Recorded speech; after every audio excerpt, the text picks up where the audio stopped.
The hallways of Evergreen High School echoed with an eerie silence, a stark contrast to the usual bustling chatter of students. Kai, a slender 16-year-old boy with jet black hair that fell in messy waves over his forehead, stood motionless at his locker. His almond-shaped eyes, dark as obsidian, darted nervously from side to side as he clutched a small, ornate pocket watch in his trembling hand.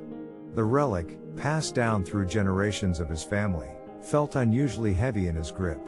Its intricate golden casing, etched with symbols of ancient power, seemed to pulse with an otherworldly energy. Across the corridor, Rika leaned against the wall, her piercing blue eyes fixed on Kai. At 15, she was a vision of youthful beauty, with long chestnut hair cascading over her shoulders in gentle waves. Her pale skin seemed to glow with an inner light, a testament to the mystic powers that coursed through her veins.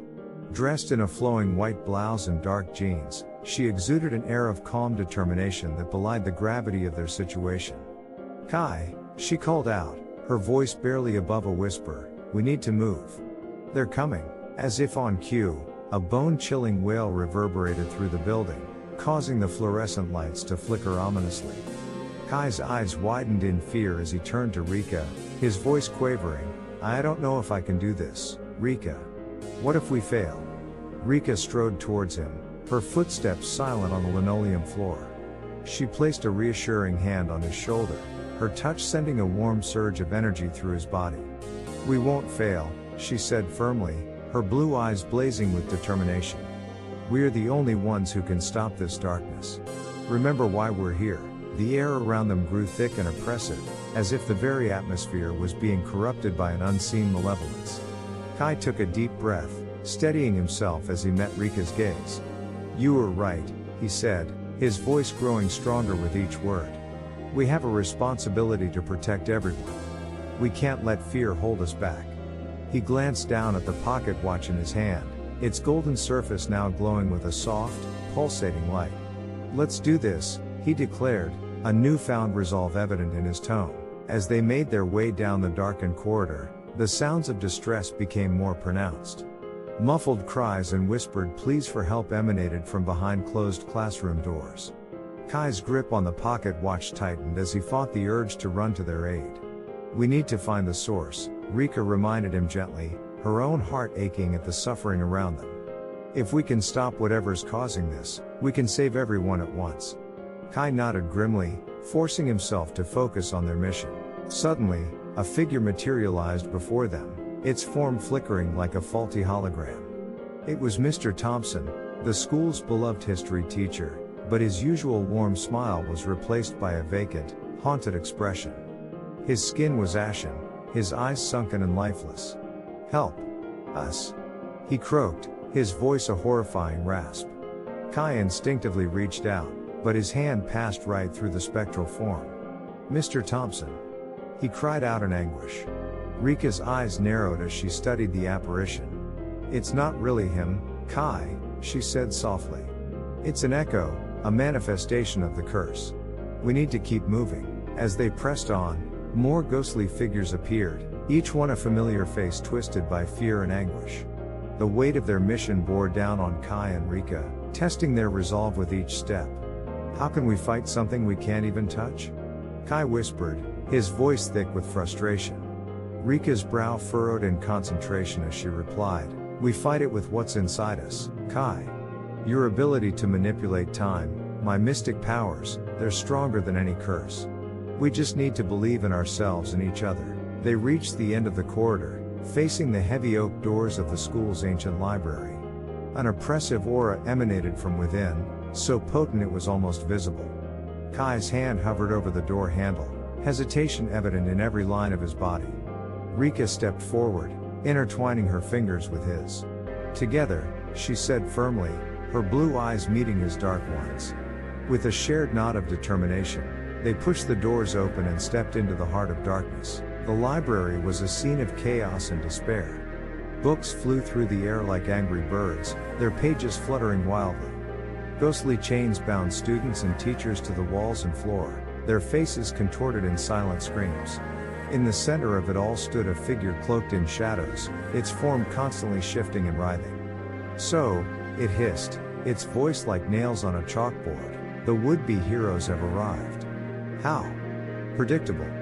Kai felt a chill run down his spine, but he stood his ground, the pocket watch in his hand beginning to glow brighter. Rika's eyes blazed with an inner fire as she faced the enemy.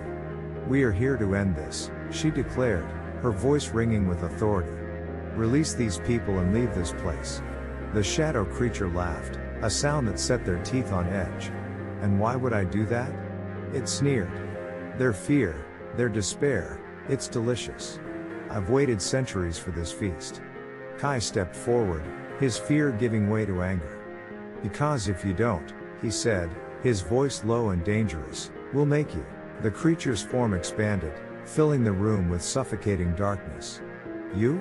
It roared, its voice shaking the very foundations of the building. "You are nothing but children playing at being heroes." Tendrils of shadow lashed out, aiming to ensnare Kai and Rika. But Kai was ready. With a flick of his wrist, he activated the pocket watch's power. Time slowed to a crawl around them, the shadow's attacks moving at a snail's pace. Rika's hands began to glow with mystic energy as she chanted an ancient incantation, her voice growing in power with each syllable. The battle that ensued was unlike anything Kai had ever experienced. He manipulated time, creating pockets of accelerated and decelerated temporal flow to dodge attacks and create openings for Rika. She, in turn, unleashed bursts of pure mystical energy, each blast eating away at the creature's shadowy form. The entity howled in rage and pain, its attacks growing more frenzied and desperate. "You cannot defeat me!" it shrieked. "I am fear itself." Kai gritted his teeth, sweat pouring down his face as he strained to maintain his control over time. "Maybe not," he grunted, "but we can sure as hell try." As the battle raged on, Kai and Rika found themselves working in perfect synchronization. Each move, each attack was perfectly timed and coordinated. The shadow creature's form began to shrink, its howls of rage turning to whimpers of fear. Rika's eyes met Kai's, a silent understanding passing between them. With a final, mighty effort, they combined their powers. Kai created a temporal vortex, trapping the entity in an endless loop of time, while Rika poured every ounce of her mystic energy into a purifying blast of light. The resulting explosion of energy was blinding, forcing Kai and Rika to shield their eyes. When the light faded, the shadow creature was gone, leaving behind only a faint wisp of darkness that quickly dissipated. The ghostly chains binding the students and teachers vanished, and color returned to their faces as they stirred, as if waking from a deep sleep. Kai and Rika stood in the center of the library, exhausted but triumphant. "We did it," Kai breathed, a smile of relief spreading across his face.